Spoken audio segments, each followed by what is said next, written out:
Nirvana, produced for the most part by Chicago noise rock king Steve Albini, In Utero sounds nothing like a record made by millionaire rock stars, whatever the band members' current financial status may be. But what does the real world make of this album? Corría el año 1991, y Nirvana estaba en la cima del mundo con el éxito de su recién lanzado álbum Nevermind. Este disco, que incluía hits como Smells Like Teen Spirit y Come As You Are, era un grito generacional, un estandarte del grunge que conectaba con millones de jóvenes que se sentían perdidos o incomprendidos. Pero entre todas esas canciones llenas de energía y rebeldía, había una joya sombría y perturbadora que muchos pasaron por alto al principio. Para el oyente promedio, Pally podía sonar como un respiro tranquilo en medio de los potentes acordes eléctricos y los gritos desgarradores que definían a Nirvana. Pero bajo esa guitarra acústica sencilla y la voz calmada de Kurt Cobain, se escondía una historia profundamente perturbadora, inspirada en hechos reales. Pally no es solo una canción, es una ventana a las preocupaciones sociales, el dolor y la complejidad de un artista que no solo quería entretener, sino también abrir los ojos de su audiencia. La inspiración para esta canción viene de un hecho que Cobain leyó en un periódico en 1987, cuando aún no era la estrella mundial que llegaría a ser. La noticia hablaba del secuestro de una adolescente en Tacoma, Washington, después de asistir a un concierto.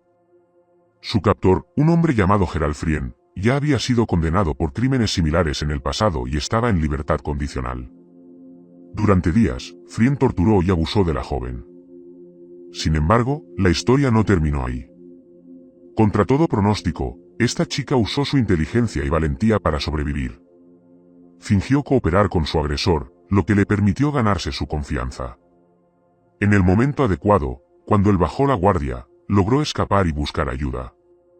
Cuando Cobain leyó esta historia, quedó profundamente impactado.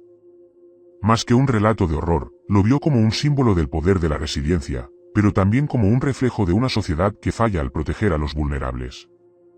Y en lugar de escribir la canción desde la perspectiva de la víctima, eligió algo mucho más inquietante: narrar la historia desde la mente del agresor. Aquí es donde Pally se desmarca de las demás canciones de Nevermind. Mientras que temas como In Bloom o Lithium tienen un sonido potente y característico del grunge, Pally baja el volumen, dejando que una guitarra acústica minimalista y una voz casi monótona lleven el peso de la canción. Este contraste entre el tono calmado y las letras perturbadoras es lo que hace que Pally sea tan escalofriante. Hay versos que parecen casi inocentes, pero que en el contexto de la historia son profundamente inquietantes. Líneas como: Pally quiere una galleta, quizás a ella le gustaría un poco de comida. Ella me ruega que la desate. Deja que corte tus sucias alas. Cobain no quiso endulzar nada, su intención era confrontar al oyente, forzarlo a entrar en la mente del agresor para sentir la frialdad y banalidad del mal. Es una experiencia incómoda, pero ese era precisamente el objetivo: hacerte pensar.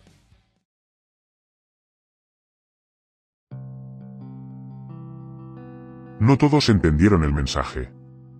De hecho, a Cobain le enfurecía saber que algunos fans masculinos cantaban la canción sin captar su verdadero significado. Para él, eso era una evidencia de la falta de empatía y conciencia de ciertas personas dentro de su público, algo que, con el tiempo, lo llevó a desarrollar una relación de amor-odio con su fama. Sin embargo, para muchos otros, Pally fue un ejemplo del compromiso social de Nirvana. No era solo una banda que hacía música pegajosa, sus canciones hablaban de temas como el abuso, la alienación y las desigualdades sociales. Cobain siempre tuvo claro que la música podía ser un vehículo para abordar estos temas difíciles. En este periodo, entre finales de los 80 y principios de los 90, la vida de Cobain estaba llena de contradicciones. Por un lado, su creatividad estaba en su punto más alto, y Nirvana estaba a punto de convertirse en una de las bandas más importantes del mundo. Pero por otro lado, su vida personal ya comenzaba a desmoronarse. Cobain era un hombre profundamente sensible, y eso lo hacía vulnerable a las presiones de la fama y la industria musical. Allow myself to ever compromise their music or, get so wrapped up in it and involved to where it's going to, turn us into big rock stars. I mean, I just don't feel like that. Everyone else accuses us of it, but, we're not as popular as everyone thinks, or we're not as rich as everyone thinks, You know what really surprised me though is you're pretty bright, and your lyrics are, and just your whole stage persona is pretty angry, angst-ridden, frustrated. I mean, you see the world for what it is. Did you ever have second thoughts about bringing a child into the world the way it is? Oh yeah, absolutely. Yeah.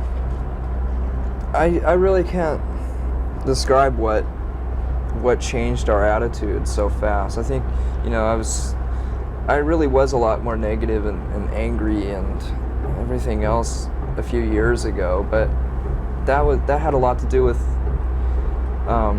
not having a mate, you know, not having a steady girlfriend and stuff like that. So you know, that was one of the main things that was bothering me, that I wouldn't admit at the time, you know. So now that I've found that, the world seems a lot better for some reason, you know. It really does change your attitude about things, you know. I mean, 4 years ago I would have said, you know, the classic thing like, you know, how dare someone bring a child into this life, you know. It's completely a terrible way to go, and you know, the world's going to explode any day and stuff like that. But once you fall in love, it's a bit different. I don't want to know about it. Stop. George? Aunque estaba disfrutando del éxito de Nevermind, también sentía que muchas personas no entendían su música o, peor aún, la malinterpretaban. Además, su salud física era una carga constante, sufría de dolores crónicos debido a una afección estomacal no diagnosticada, algo que lo afectaba tanto física como emocionalmente. You finally think that... It's gone. Yeah? Yeah. I finally have been prescribed the right stomach medicine after 6 years of being in constant pain. Finally, I haven't had a stomach problem for like over a year now. En este periodo también comenzó a experimentar con drogas más fuertes, incluyendo la heroína. Lo que al principio parecía un escape de su dolor físico y mental, pronto se convirtió en un problema grave que marcaría el resto de su vida.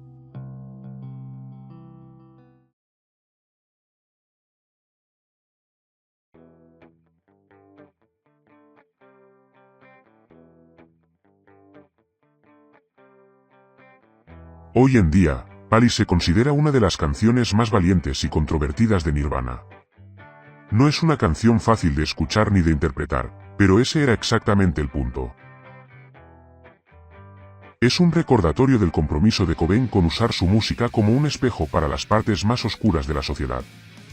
A pesar de todas las dificultades que enfrentó, Cobain siempre tuvo la capacidad de plasmar mundos enteros en sus letras. Era un portavoz de una generación que no se sentía representada por las normas tradicionales, y Pali es un ejemplo perfecto de cómo usaba su talento para abordar temas difíciles y necesarios. Su vida fue corta, pero dejó una huella indeleble. Para los millones de jóvenes que encontraron consuelo en sus canciones, Cobain no solo era un músico, sino una voz que los entendía.